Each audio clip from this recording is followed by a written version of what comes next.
Sur place, à Libreville, la stratégie nationale de développement du secteur agricole présentée aux partenaires de ce domaine ce matin. Ce projet devrait apporter une plus-value dans le secteur et pourquoi pas conduire notre pays vers l'autosuffisance alimentaire. Wilfried Pinga, Vama, Guy Franklin, Mangenga. Cette concertation, plateforme pédagogique mettant en scène le ministère de l'Agriculture et ses différents partenaires, portait sur la présentation de la stratégie nationale de développement du secteur agricole.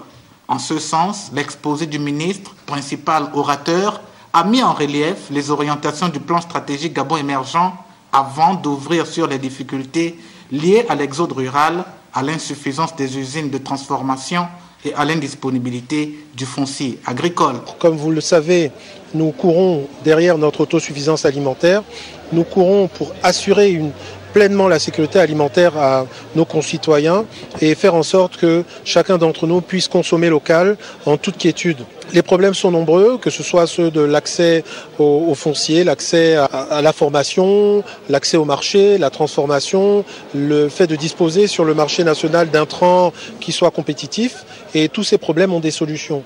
Afin de mieux édifier l'assistance sur les efforts consentis par le gouvernement, les directeurs généraux des administrations placés sous la tutelle du dit ministère se sont succédés au pupitre.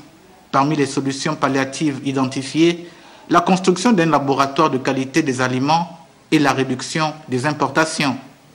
Quelques solutions en matière de sécurité agricole, sécurité alimentaire et nutritionnelle.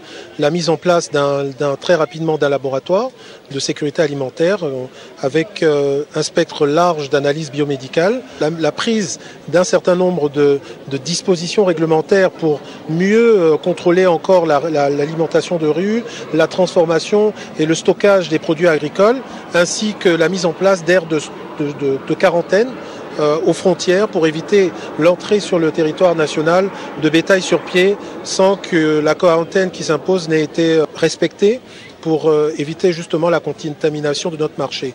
La phase des questions-réponses, ponctuée par des préoccupations aussi diverses que pertinentes, a mis un terme à ce conclave des acteurs du secteur agricole.